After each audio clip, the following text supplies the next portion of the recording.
Por eso los hijos de los hombres se amparan bajo las sombras de tus alas, oh Señor. Seremos completamente saciados de la abundancia de tu casa, porque en ti está la fuente de la vida. En tu luz veremos la luz. Sean todos cordialmente bienvenidos. El Templo Evangélico Alianza Cristiana Misionera Redimidos les tiene un cordial saludo y vamos a rendir el culto a nuestro Dios el día de hoy. Pido por favor a todos los presentes que tengan la bondad de ponerse de pie y con reverencia cantemos la doxología.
Llamo a nuestro pastor Samuel Villavicencio Burgos, el cual va a leer las Sagradas Escrituras y poner el culto en las manos de Dios por medio de la oración. Les pido, hermanos, que abran sus Biblias en el libro de Apocalipsis. Y del libro de Apocalipsis vamos al capítulo 2 para leer los versículos del 18 al 23. Apocalipsis, capítulo 2, versículos del 18 al 23. Y voy a empezar leyendo el 18, ustedes el 19 y terminamos juntos en el 23. Amén. Y escribe al ángel de la iglesia en Tiatira, el Hijo de Dios, el que tiene ojos como llama de fuego y pies semejantes al bronce bruñido, dice esto: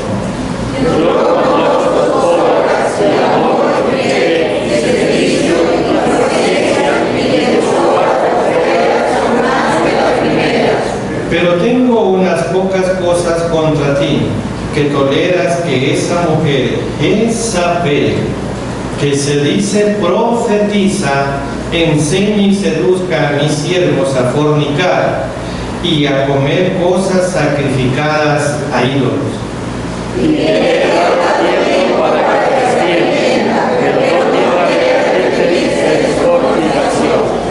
He aquí, yo la arrojo en cama y en gran tribulación a los que con ella adulteran, si no se arrepienten de las obras de ellas. Y juntos el 23.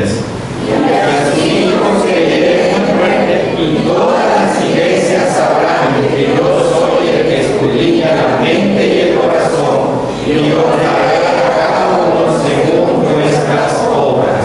Amén. Vamos a orar. Nuestro Dios y nuestro buen Padre Celestial, gracias te damos por el privilegio de estar nosotros hoy día, el día tuyo, en tu casa, casa de oración. Señor, tu palabra dice que debemos de orar por las autoridades, toda persona colocada en autoridad, en eminencia. Oramos, Padre, para que tu mano de gracia esté sobre cada uno de los presidentes que componen este planeta Tierra en sus diferentes países. Oramos, Señor, por Afganistán y toda esta zona que está en estos momentos en conflicto. Oramos por los talibanes y todas aquellas personas. Señor, tú tienes el control de lo que está ocurriendo.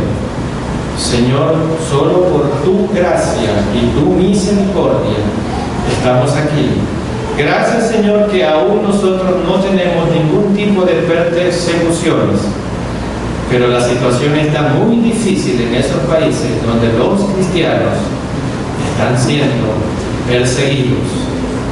Oramos, Señor, para que tu mano de gracia y tu palabra actúe en cada uno de ellos y ellos puedan tomar decisiones correctas para la conducción de sus países, especialmente nuestro Ecuador. Oramos de la misma manera por los hermanos y hermanas que están enfermos. Oramos por la hermana Flor Palacio. Oramos por el hermano Vivar, Roberto Vivar, por la hermana Ortiz, Ruth Ortiz. Oramos por todos aquellos hermanos, la hermana Elena Bajaña, que tu mano de gracia esté sobre cada uno de sus cuerpos, proveyendo la sanidad que cada uno de ellos necesita. Y oramos también, Señor, para que continúes con nosotros, guiándonos y dirigiéndonos.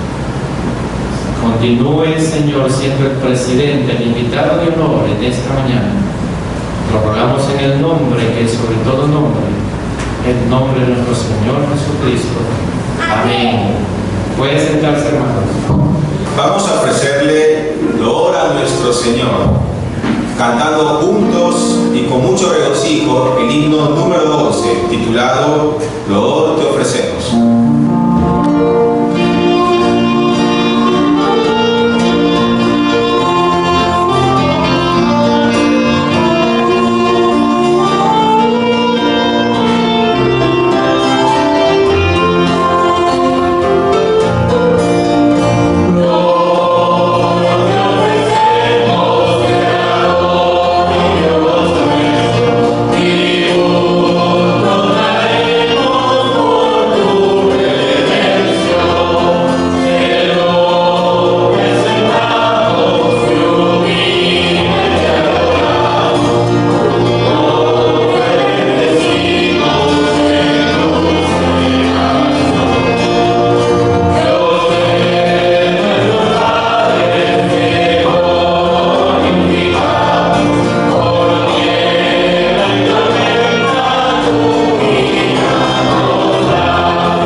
Puesto de pie, por favor.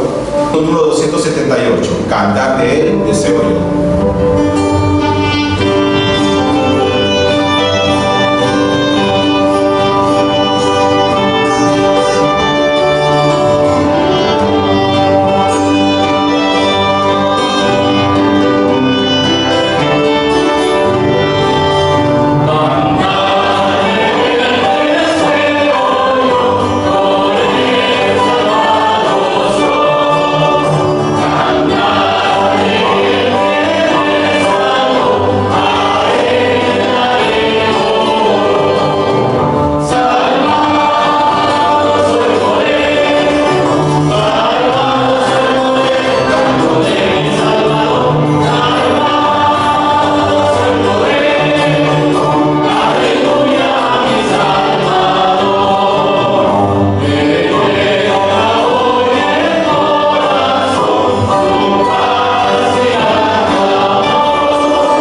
que mora en cada uno de nosotros, abra nuestro entendimiento y corazones para poder escuchar y obedecer su palabra mediante el mensaje de Dios que nos trae nuestro pastor Samuel Villavicencio Burgos con el tema El mensaje a la iglesia en Tiatira.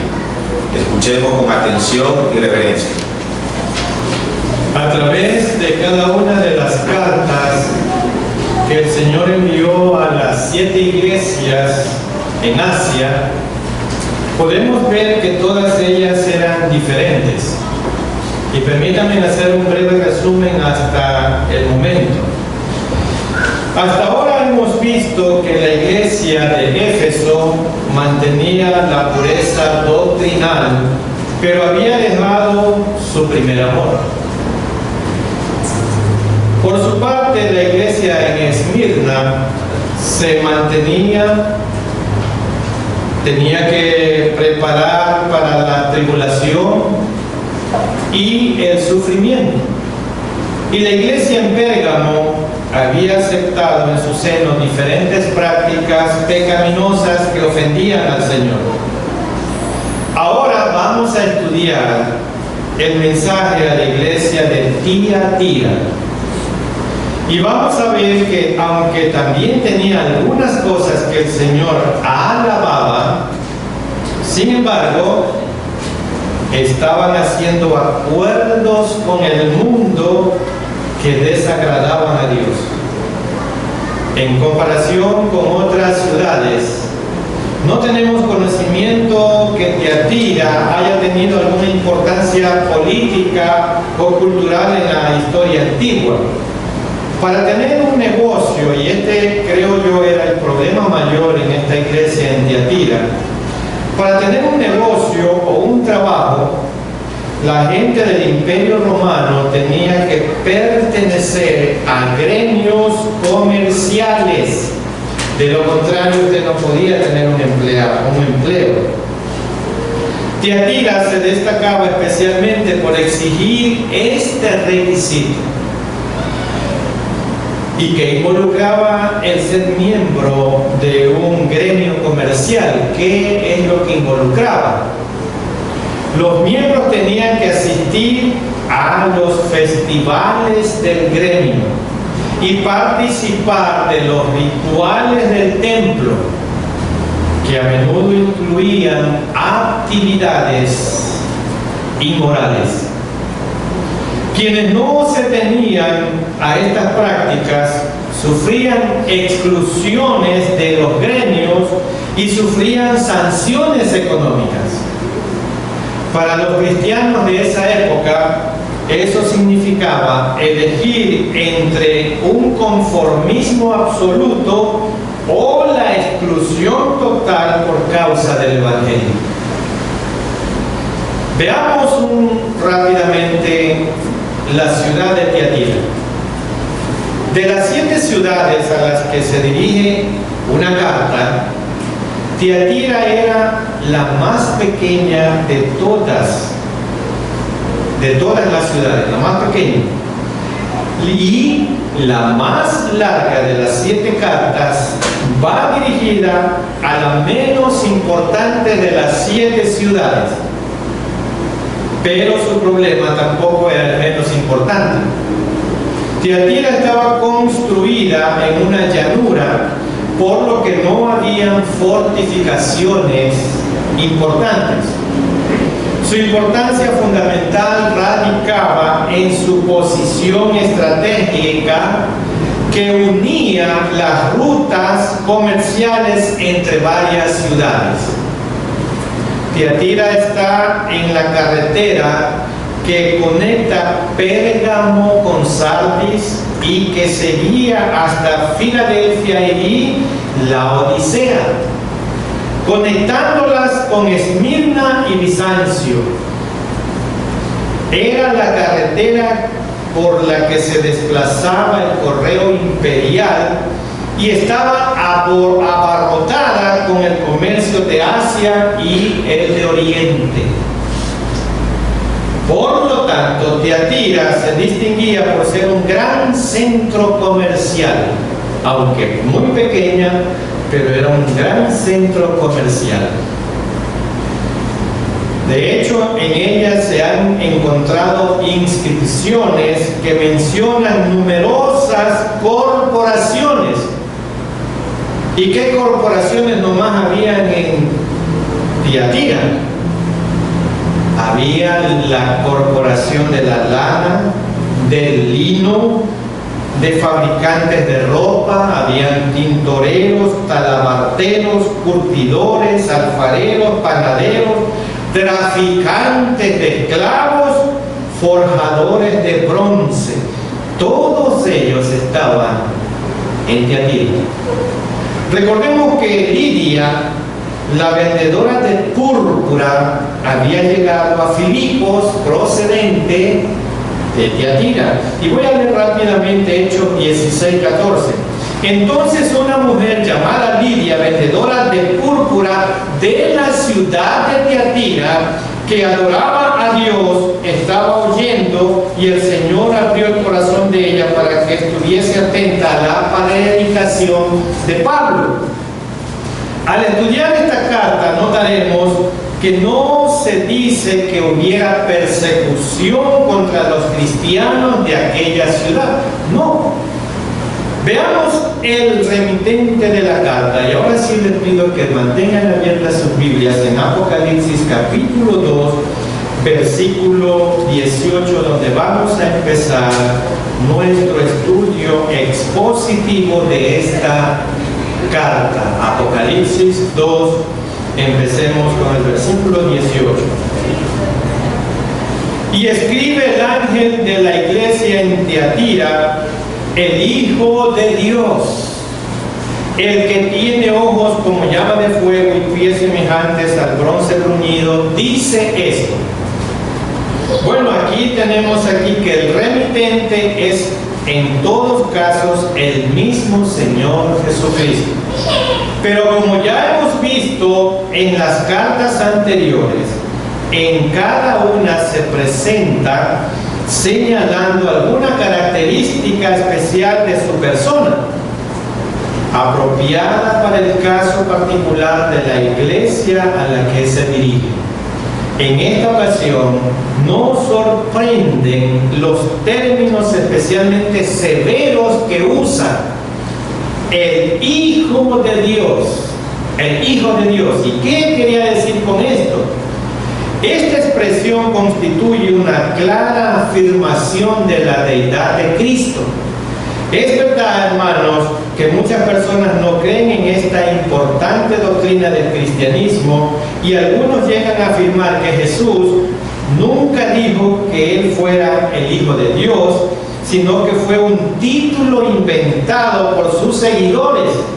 Pero aquí tenemos un claro ejemplo de que no fue así. Y en los evangelios podemos encontrar numerosas ocasiones en las que repitió lo mismo. De hecho, la razón por la que el Sanedrín lo condenó a muerte fue precisamente por afirmar que él era el Hijo de Dios. Y voy a leer rápidamente Juan 19:7 sin perder la cita de Apocalipsis. Los judíos le respondieron: nosotros tenemos una ley, y según nuestra ley debe morir. ¿Y por qué debía de morir? Porque se hizo a sí mismo Hijo de Dios. ¿Se da cuenta? Pudiera ser que la razón por la que el Señor escogió este título al dirigirse a la iglesia de Tiatira fuera porque allí habían algunos que negaban su divinidad, bien en su enseñanza o porque con su comportamiento estaban comprometiendo esta importante verdad. Y seguimos con el versículo 18, dice: el que tiene ojos como llama de fuego, versículo 18, 2:18 de Apocalipsis. La siguiente descripción nos lleva a pensar en la capacidad que el Señor tiene para penetrar en los secretos más escondidos del corazón humano. El que tiene los ojos como llama de fuego. Sus ojos pueden leer los motivos y los pensamientos más íntimos que hay en el corazón humano. delante de Él estamos completamente desnudos. No sirve de nada aparentar, porque Él nos ve tal como realmente somos. Además, notamos que sus ojos, dice el mismo versículo 18, son como llama de fuego, lo que nos recuerda que su ira ardiente es contra el pecado. Nos preguntamos si tal vez la iglesia en Tiatira solo estaba preocupada por lo que aparentaba ser frente al mundo, y ahí sería la advertencia del Señor para recordarles que Él veía lo que realmente eran los cristianos en Tiatira. Y seguimos ahí con el versículo 18, y pies semejantes al bronce bruñido. ¿Qué es lo que quería decir con esto? Y por último se refiere a sus pies, una imagen ligada también con el juicio de Dios. Recordemos que sus enemigos serán puestos por estrado de sus pies, dice Salmo, ¿se recuerdan? Además, sus pies son semejantes, dice, al bronce bruñido, es decir, tenían un brillo deslumbrante y parecen describirle como viviendo victorioso en juicio, dispuesto a someter bajo su autoridad a todos sus enemigos. Y finalmente, lo que la iglesia en Tiatira debía entender es que el Señor no da por buenas todas las cosas, tal como algunos parecen creer, y que su juicio sobre ellos se avecinaba. Y entonces vamos al versículo 19, que es el mensaje que tenemos ahora en el 19. Cristo alaba a la iglesia en Tiatira. Y miren lo que dice el 19. Yo conozco tus obras. ¿Y cuáles eran lo que ellos tenían? Amor, fe, servicio, paciencia, y que tus obras postreras son más que las primeras. Miren, yo conozco tus obras. Y hay una serie de características que tenían estos hermanos ahí en Tiatira. Vamos analizando rápidamente estas obras que ellos tenían. A pesar de que había cosas en la iglesia en Tiatira que desagradaban al Señor, aún así también tenían algunas cualidades encomiables que el Señor reconoce en ellos. Veámoslo rápidamente, son 4. Amor. Se trata del amor ágape, el amor divino implantado en el corazón humano, que se manifiesta en servicio, abnegación y listo para sacrificarse por otros. Eso era la característica que ellos tenían ahí con este amor. Servicio, dice también. Amor, servicio. La evidencia de que amamos queda manifestada en nuestra disposición a servir al Señor y a nuestro prójimo. Por supuesto, este tipo de servicio cristiano no se refiere a hacer lo que nos gusta, sino aquello que nos supone cierto sacrificio. No, es que yo quiero servir donde me gusta, pero donde haya algún sacrificio, no, ahí yo no puedo servir. ¿Qué otra característica tenían? Fe, dice. Tiene que ver con la confianza en Cristo, no solo como medio para nuestra salvación, sino también como nuestra fidelidad constante al Señor. Ellos eran fieles, tenían fe. Y dice al final del versículo 19 que tenían paciencia, otra característica que el Señor había visto. La evidencia de la verdadera fe se manifiesta en la perseverancia al enfrentar las pruebas y dificultades de la vida sin abandonar al Señor, sin abandonar la iglesia del Señor. Y por último, el Señor reconoce que sus obras postreras, dice la parte final del 19, que sus obras postreras son más que las primeras. El Señor observa un progreso en la vida espiritual de esa iglesia.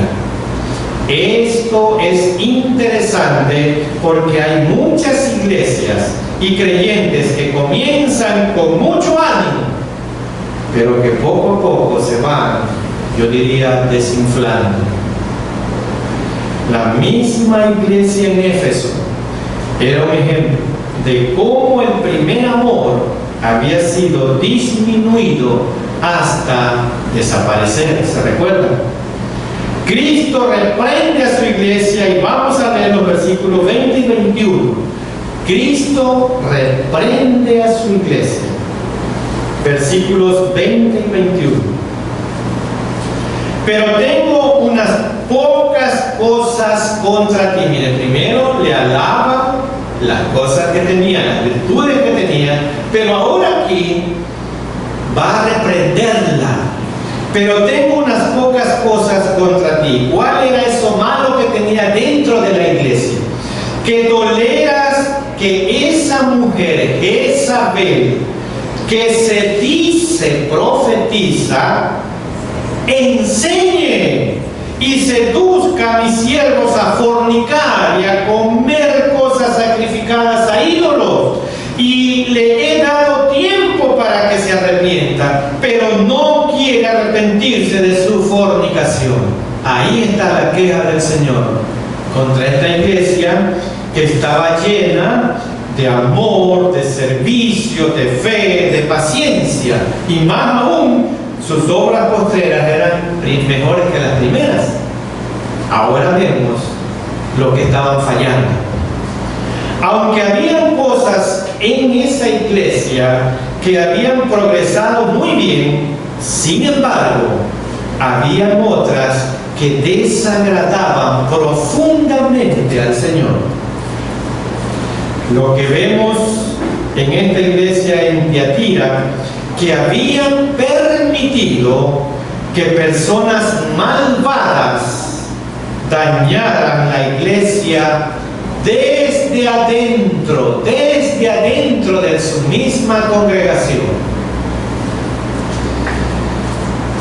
Toleras que esa mujer Jezabel, que se dice, profetiza, enseñe. Así dice.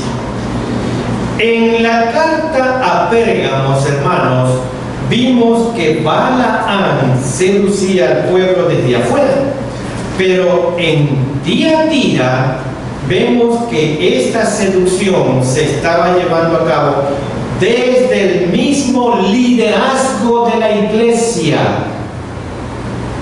Desde el mismo liderazgo de la iglesia. Esto hacía que fuera especialmente grave esta situación. Una de las principales dirigentes de la iglesia es llamada aquí Jezabel por el Señor Jesucristo. El Señor Jesucristo le pone el nombre Jezabel. Y en primer lugar, el que una mujer enseñara o ejerciera liderazgo en la iglesia ya era algo que el Señor Todopoderoso desaprobaba, y eso lo conocían muy bien. Y vamos a leer primera carta de Pablo a Timoteo, capítulo 2, versículo 12. Primera carta de Pablo a Timoteo, capítulo 2 y el versículo 12. Voy a esperar que tengan ahí en sus Biblias para que todos podamos leer esto. Ponga el dedo en el versículo y voy a leer. Porque no permito que la mujer, porque no permito a la mujer enseñar ni ejercer dominio sobre el hombre, sino estar en silencio. Ah, y este versículo les encanta a los hombres, pues no. Tan felices los hombres, veo esos rostros ahí contentos, los hombres aquí. porque no permito a la mujer enseñar, ni ejercer dominio sobre el hombre, sino estar en silencio. Cuando interpretamos la Biblia literalmente, vamos a cometer muchos errores. Este versículo lo escribe de esta manera Pablo por el contexto cultural en que se desarrollaba la iglesia en ese momento. Y su contexto cultural era ese, y por eso escribe esto. Para la ley judía, hermanos, una mujer no era una persona, sino una cosa. Para la ley judía. Estaba totalmente a disposición de su padre o de su marido, la mujer. Se le prohibía aprender la ley. El instruir a una mujer en la ley era como echar la perla a los cerdos. El instruir a una mujer en la ley, lo que había hasta ahí, la Torá. Las mujeres no tomaban parte en el culto en las sinagogas. Estaban encerradas aparte en la sección de la sinagoga, como dijéramos nosotros, en el patio o en algún gallinero, donde no se las podía ver. Ese era el contexto cultural en esa época por la cual Pablo escribe esto. Un hombre iba a la sinagoga para aprender. Claro, es hombre, tiene derecho de aprender. Pero la mujer, ¿qué? Como mucho, la mujer iba solo para oír, nada más. Y en segundo lugar, notamos que era ella misma quien decía ser profetisa, aunque el Señor dice claramente que no lo era de verdad. Así que, hermanos, cuando interpretamos sin ver el contexto cultural de la Escritura, vamos a cometer errores que lamentablemente muchas congregaciones lo cometen. Así es. Y bueno, ahí también dice que esa mujer Jezabel claramente se dice que era profetisa. Estas cartas nos revelan que el mundo espiritual está lleno de falsedad y mentira. Ya hemos visto que en Éfeso algunos pretendían ser apóstoles y no lo eran. En Esmirna y Filadelfia otros pretendían ser judíos sin serlo. Los cristianos en la Odisea pretendían ser ricos, pero eran pobres espiritualmente. Y ahora aquí en Tiatira, esta Jezabel pretendía ser profetisa, pero era una mentirosa. Era una mentirosa. Y en tercer lugar, aunque es llamada Jezabel, lo más probable es que ese no fuera su nombre real, sino que nuevamente la intención del Señor aquí es comparar a esta falsa profetisa con una persona muy conocida, un personaje muy conocido en el Antiguo Testamento, muchos años atrás. Su nombre es utilizado aquí simbólicamente para designar a una falsa profetisa que introdujo al pueblo de Dios a la fornicación literal y espiritual. Entonces el Señor le dice las características de aquella antigua Jezabel del tiempo de Acab y de Elías. Esas características de esa mujer son las mismas características de esta mujer que yo le llamo Jezabel aquí en Tiatira. Entonces vamos a ver rápidamente cuáles eran las características de esa Jezabel para comparar a la actual. Aquella Jezabel de la antigüedad era hija de un rey pagano de Sidón que se casó con Acab, el rey del pueblo de Dios. Así que ella llegó a ser reina y por lo tanto tenía la oportunidad y el derecho para influir en el gobierno según sus antojos. La historia del Antiguo Testamento nos confirma efectivamente que ejerció una notable influencia sobre su marido.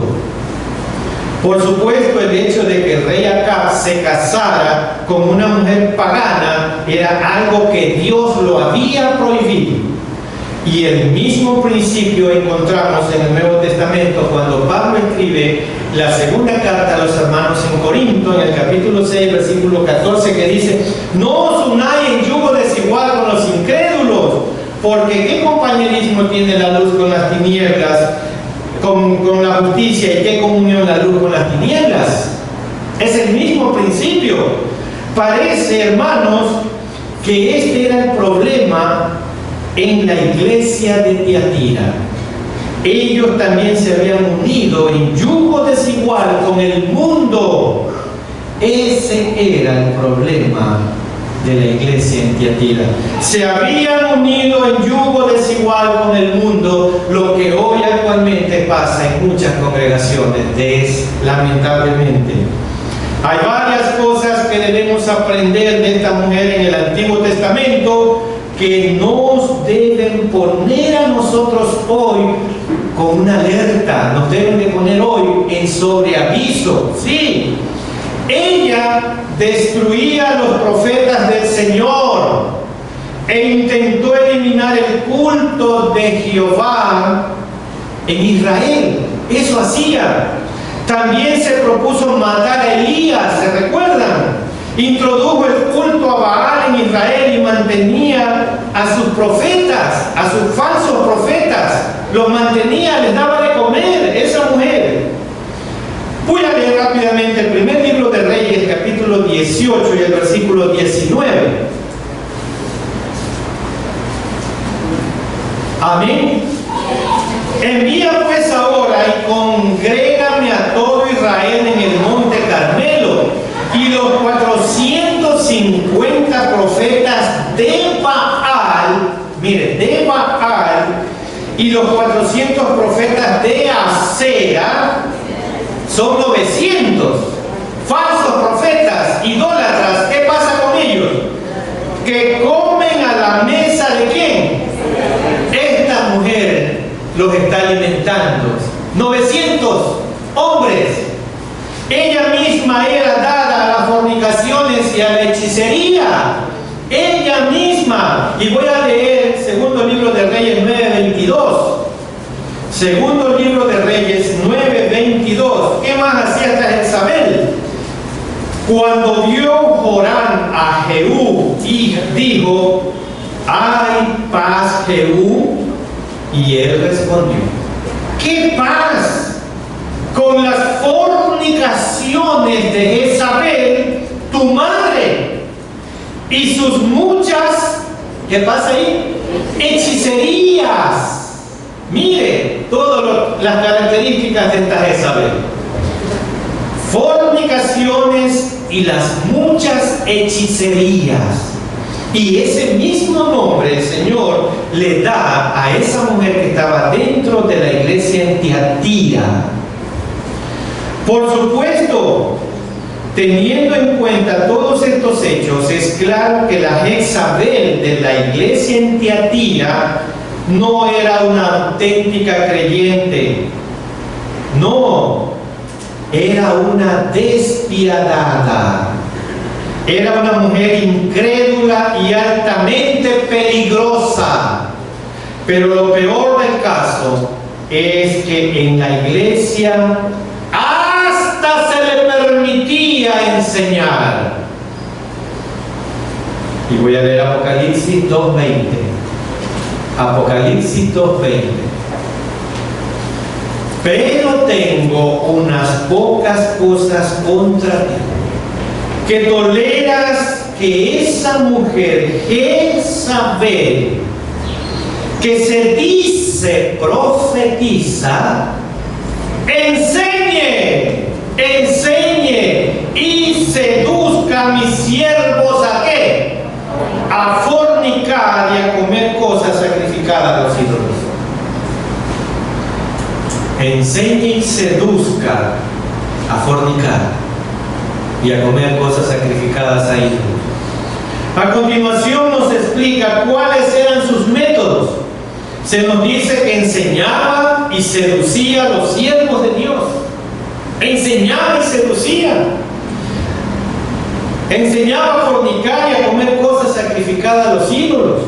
Lo más probable es que no se trate aquí de una seducción sexual, sino que les estaba engañando en cuanto a su fidelidad a Dios para que cometieran fornicación espiritual. Podemos imaginar que los cristianos en Tiatira tendrían grandes dificultades para formar parte de las poderosas corporaciones comerciales de artesanos de la ciudad, lo que les acreditaba tener trabajo, tener su dinero. Recordemos que ser miembro de esas organizaciones requerían asistir a los banquetes organizados por ellos, lo que implicaba participar de ciertos cultos paganos en honor a la deidad protectora y comer después la carne que antes había sido ofrecida a ese mismo ídolo. Además, estas comidas degeneraban frecuentemente en libertinaje sexual, lo que aún agrava más el problema. ¿Qué harían los cristianos en esa situación? ¿Qué harían los cristianos en esa situación en Tiatira? Si no se unían, lo más seguro es que quedaran privados de su trabajo. Y parece que Jezabel estaba persuadiendo a los miembros de la iglesia a participar en esos tipos de celebraciones. Si fuera así, la iglesia en Tiatira habría sacrificado ciertos principios espirituales a cambio de obtener beneficios económicos y sociales, lo que finalmente habría llevado a la iglesia al desenfreno moral. Hermanos, cada nueva generación de cristianos tiene que enfrentarse con esta complicada cuestión. Sí, hermano. ¿Hasta dónde puedo aceptar y adoptar las prácticas del mundo? Es la pregunta que tal vez usted se está haciendo en este momento. ¿Hasta dónde puedo aceptar y adoptar las prácticas de este mundo? Como por ejemplo, en los negocios, en la vida social, en el trabajo, en la política, en las diversiones, no tienen nada que ver con mi fe cristiana. ¿Hasta qué punto puedo participar en eso? ¿Acaso eso va a influenciar en mi fe cristiana? Pero cada creyente tendrá que preguntarse hasta qué punto su participación en la sociedad compromete alguno de los principios cristianos. Hágase un análisis y vea si la situación económica o social o laboral en la que usted está hoy está comprometiendo los principios cristianos. No, es que usted sabe, necesito el trabajo, necesito el dinero, pero eso puede estar comprometiendo sus principios cristianos. Ese debe ser el límite del que no debemos pasar. No olvidarnos la advertencia de Dios. ¿Y dónde está la advertencia de Dios? Santiago 4:4. Santiago 4:4.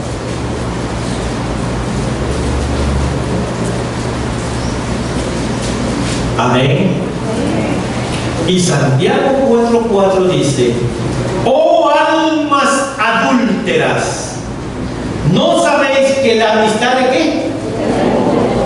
Del mundo es enemistad contra Dios. Cualquiera pues que quiera ser amigo del mundo se constituye en enemigo de Dios. Tal vez su trabajo lo estaba llevando a flaquear sus principios espirituales. Tal vez una amistad lo está llevando a flaquear en sus principios espirituales. Mire bien, mire bien.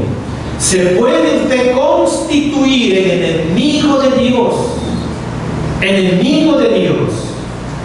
Y ahí vienen los ¡ay!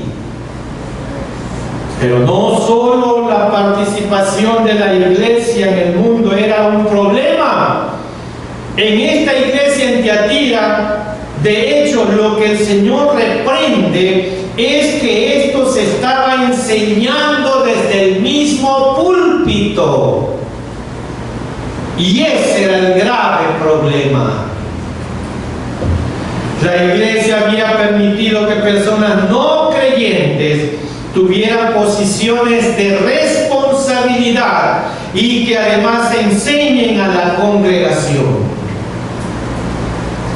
La iglesia era responsable por ese hecho.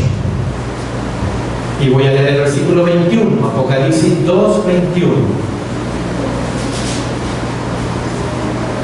Y le he dado tiempo para que se arrepienta. ¿Pero qué pasa? No quieren arrepentirse de su fornicación. La Jezabel del Antiguo Testamento tuvo la oportunidad de arrepentirse cuando Dios envió al profeta Elías a encontrarse con Acab y los profetas de Baal. ¿Se recuerdan? Allí se demostró que Jehová era el único Dios verdadero. Después de esto, Elías hizo un llamamiento a todo el pueblo para que se arrepintiera. Pero Jezabel no quiso hacerle caso. De hecho, en aquel momento mandó a cortar la cabeza de Elías. ¿Se recuerda que Elías salió huyendo y se mete en una cueva? Después de haber cortado la cabeza a 450 profetas de Baal. Y al parecer, también la Jezabel de la iglesia aquí en Tiatira había recibido las mismas advertencias para que se arrepintiera, pero no había querido hacerlo. Por lo tanto, el Señor se disponía a tratarla tan severamente. Un llamamiento al arrepentimiento tenemos ahora los versículos 22 y 23. Apocalipsis 2, 22 y 23. He aquí yo la arrojo en cama. Miren el juicio de Dios. He aquí yo la arrojo en cama y en gran tribulación a los que con ella adulteran.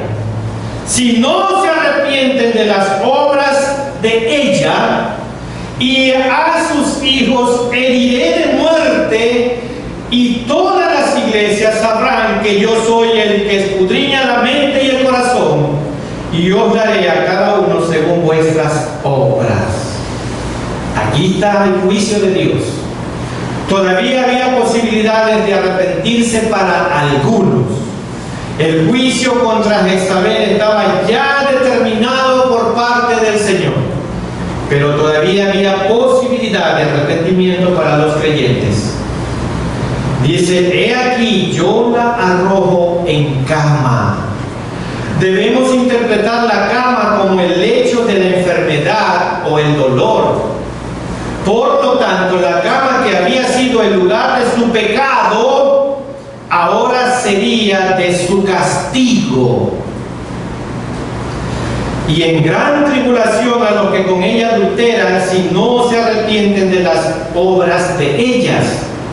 Los que con ella adulteran deben referirse al adulterio espiritual con aquellos que aceptaron su enseñanza y permitieron ese pecado dentro de la iglesia.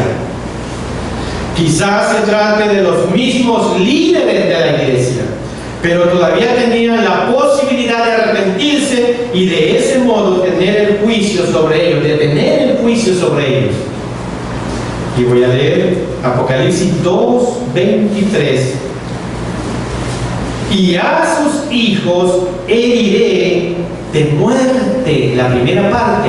Y a sus hijos heriré de muerte. La falsa doctrina enseñada por Jezabel había producido una generación de individuos hijos contaminados que se habían convertido en sus hijos espirituales. Ellos seguían los caminos de su madre y terminarían del mismo modo que ella, a no ser que se arrepintieran. Notemos las graves consecuencias que tiene una falsa enseñanza en la iglesia, y también la responsabilidad de que cada miembro tiene si la acepta. Hoy en día nos asombra este lenguaje de condenación y castigo tan severos dentro de la iglesia. Hoy en día, desgraciadamente, nos hemos vuelto demasiado tolerantes. Lamentablemente, nos hemos vuelto demasiados tolerantes en la mayoría de las iglesias. Después de juzgar a la iglesia de Tiatira, todas las demás iglesias serían advertidas del mal de tolerar el pecado. Y voy a leer el versículo 23, la segunda parte. Y todas las iglesias sabrán que yo soy el que escudriña la mente y el corazón. Además, cuando el juicio y la disciplina se aplica a la iglesia, esta se purifica, la iglesia se fortalece y la iglesia recibe ayuda de Dios. Las personas comienzan a tomar conciencia del pecado y tienen más cuidado en dejarse arrastrar por las malas costumbres de la sociedad que les rodea. Por otro lado, debían entender también que no pueden haber nada que puede ocultarse ante la penetrante mirada del Señor en la iglesia. No hay nada que se pueda ocultar ante la penetrante mirada de Dios en su iglesia. Y finalmente el Señor le dice en el versículo 23, la última parte: y os daré a cada uno según vuestras obras. En las palabras del Señor vemos que sería un juicio personal a cada uno. Esto es individual, a cada uno. Aunque los líderes pudieran estar enseñando malas prácticas dentro de la iglesia en Tiatira, cada miembro sería juzgado por su implicación o su tolerancia en el asunto. El juicio es individual. Hermanos, los líderes no son los únicos responsables de lo que ocurre dentro de la iglesia. Los líderes no somos los únicos responsables dentro de lo que ocurre en la iglesia. Y veamos ahora la exhortación, versículos 24 y 25, Apocalipsis 2, 24 y 25. Pero a vosotros y a los demás que están en Tiatira, a cuantos no tienen esa doctrina y no han conocido lo que ellos llaman las profundidades de Satanás, yo os digo, que es lo que dice: no os impondré otra carga, pero lo que tenéis, retenedlo hasta que yo venga. Hay ahora aquí un mensaje para los creyentes fieles.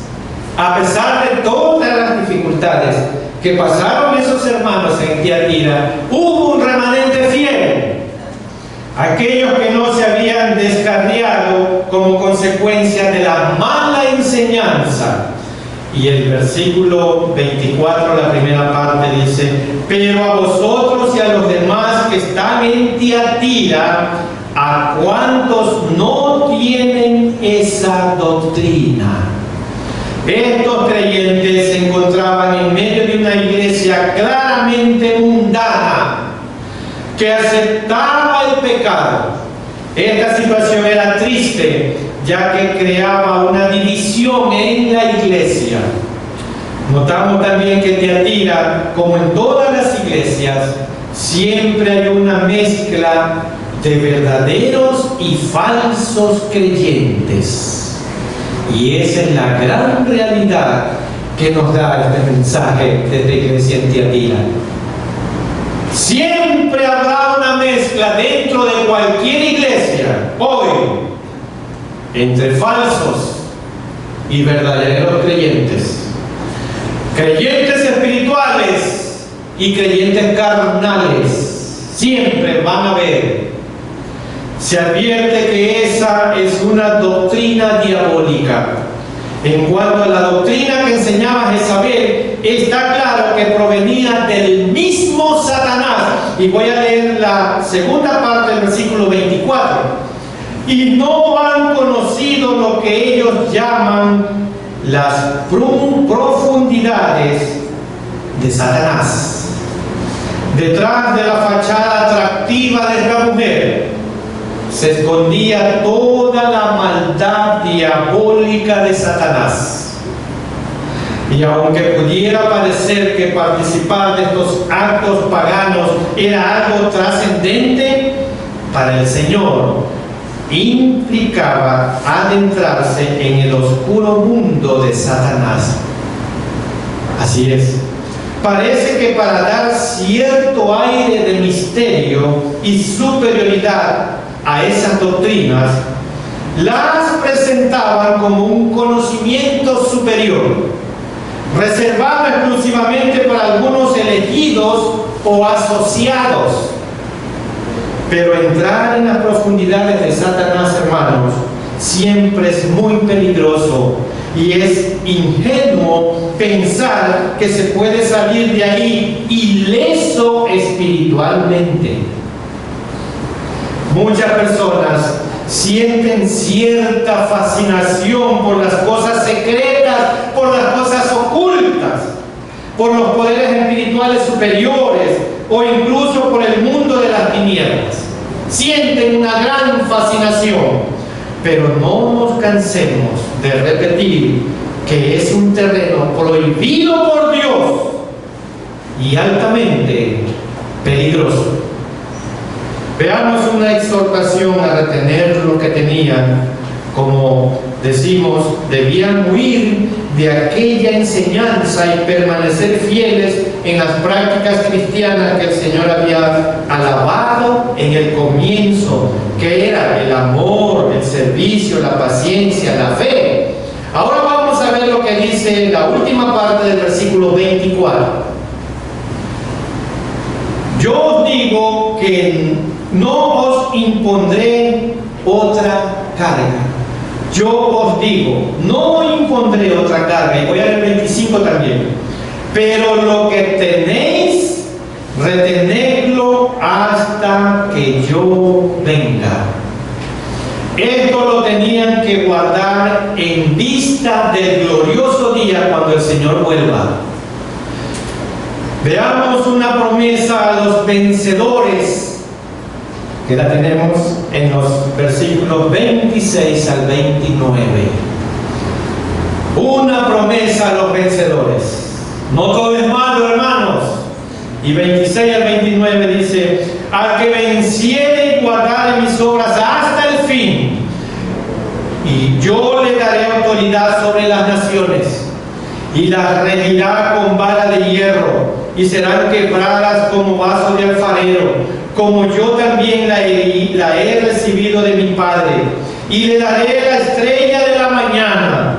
El que tiene oído, oiga lo que el Espíritu dice a las iglesias. Al que venciere y guardare mis obras hasta el fin. Hasta ahí vamos a leer.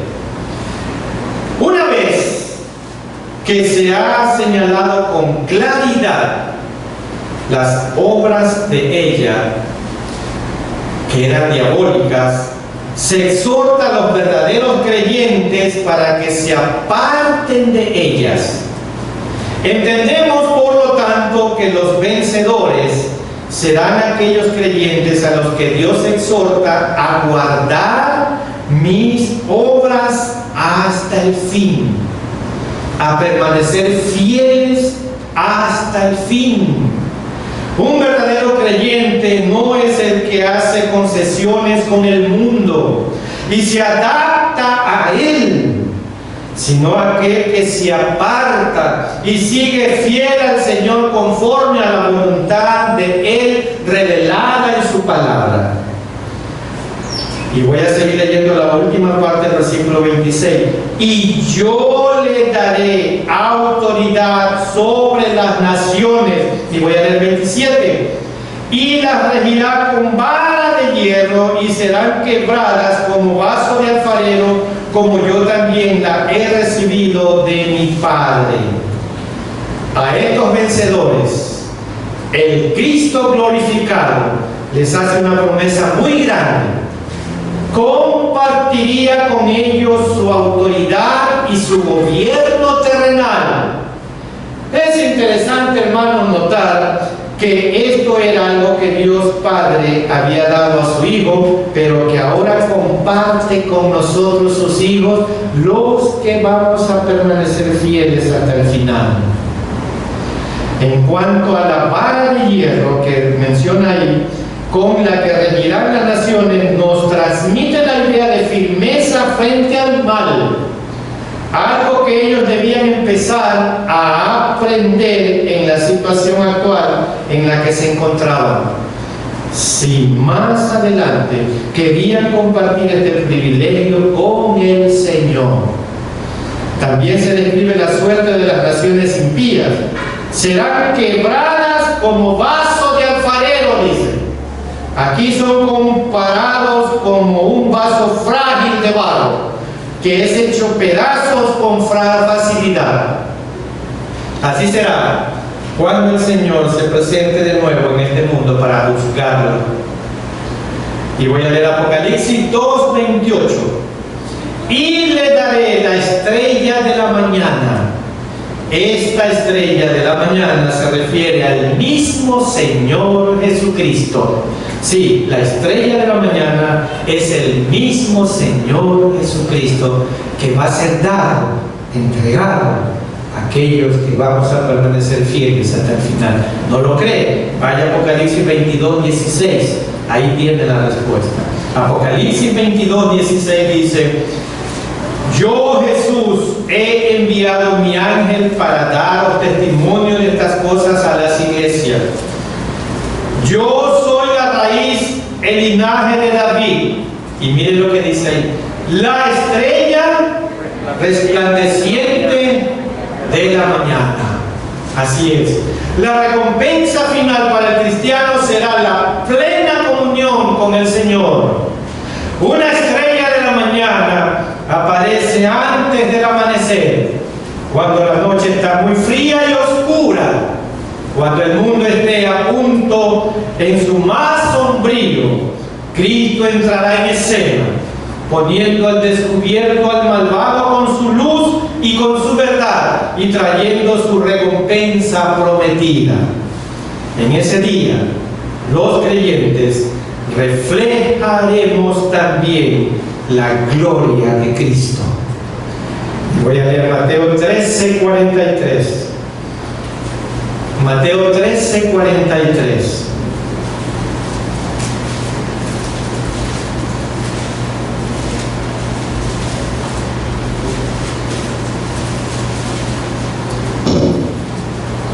Amén. Entonces los justos, como el sol en el reino de su Padre,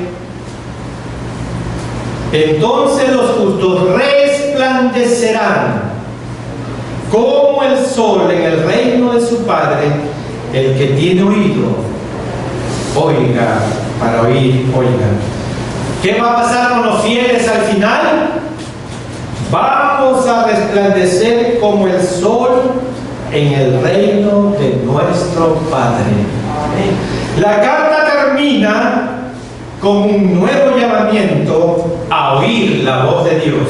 Y el versículo 29 termina de esta manera: el que tiene oído, oiga lo que el Espíritu dice a las iglesias. Solo los que van a permanecer fieles hasta el final son aquellos que van a resplandecer como el Hijo. Así es. ¿Cómo concluimos este mensaje en esta mañana? La carta a Tiatira nos avisa de los riesgos de un amor blando que tolera todo y no juzga nada. La iglesia de Tiatira poseía ciertas cosas excelentes como amor, fe, servicio, paciencia. Era una iglesia que había crecido en cantidad de obras, pero no así en calidad de las mismas. Es reprochada por la tolerancia moral y por la falta de celo espiritual. Todos necesitamos presentar atención a lo que aquí se dice. La mayor crítica a la iglesia de Tiatira no es la participación de la idolatría y la fornicación. Esa no es la mayor crítica a esta iglesia. El problema más grave es la falta de arrepentimiento. Es la falta de arrepentimiento. Esta es una necesidad urgente que no es exclusiva de Tiatira en Asia, ni solamente en el primer siglo, sino que en todos los tiempos y en todos los lugares hoy hay una gran falta de arrepentimiento. Tal vez habrá remordimiento, pero no hay un verdadero arrepentimiento. Es la primera necesidad de todo creyente y de toda la humanidad. Reconocer que es un pecador, una pecadora y tiene que arrepentirse. Sí es posible ser cristiano hoy día, hermanos. Sí es posible. Y vivir cada día en arrepentimiento constante. Es un llamado a perseverar en el amor, en la fe, en el servicio, en la paciencia. Y la paciencia aquí es la clave para el tiempo de espera que tenemos nosotros hoy, hasta que aparezca la estrella de la mañana, resplandeciendo con toda su gloria en su segunda gloriosa venida. Es un llamado a mantenernos fieles frente a las amenazas de la perversa Jezabel, quien con su astucia y seducción pretende llevar a la iglesia del Señor a un acomodamiento con el mundo, al molde del mundo, como decía Pablo. Estas promesas y advertencias son necesarias para nuestras vidas individuales, sea como sea nuestra iglesia local. Tiatira nos dice: eviten tanto el adulterio sexual como el espiritual. Mantengan con claridad sus principios morales. Procuremos nosotros también ser hallados fieles hasta aquel día donde gobernaremos junto con el Señor Jesucristo, nuestro Salvador, nuestro Señor y nuestro Rey de Reyes, que pronto viene. Amén. Gracias a Dios hemos recibido un mensaje muy edificante acerca de lo que Dios ha dicho a la iglesia de Tiatira y por consiguiente a nosotros también como iglesia. Y pido a la congregación que se pongan de pie, por favor, a cantar juntos el himno número 293. ¿Quieres siempre por Jesús? Jesús,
presencia.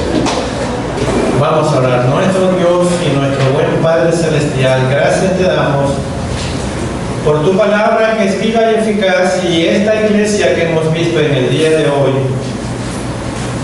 nos enseña que dentro de la misma iglesia también se pueden permitir herejías y podemos tener y caer en el pecado de adulterio carnal y también adulterio espiritual. Señor, líbranos de estos pecados que están en tu palabra como advertencia para nosotros hoy, como tu iglesia que somos. Y ahora, Señor, el amor de Dios, la gracia infinita de Cristo, nuestro Salvador eterno, y la comunión y participación del Santo Espíritu de Dios, sea con todos y cada uno de nosotros, ahora y siempre. Amén.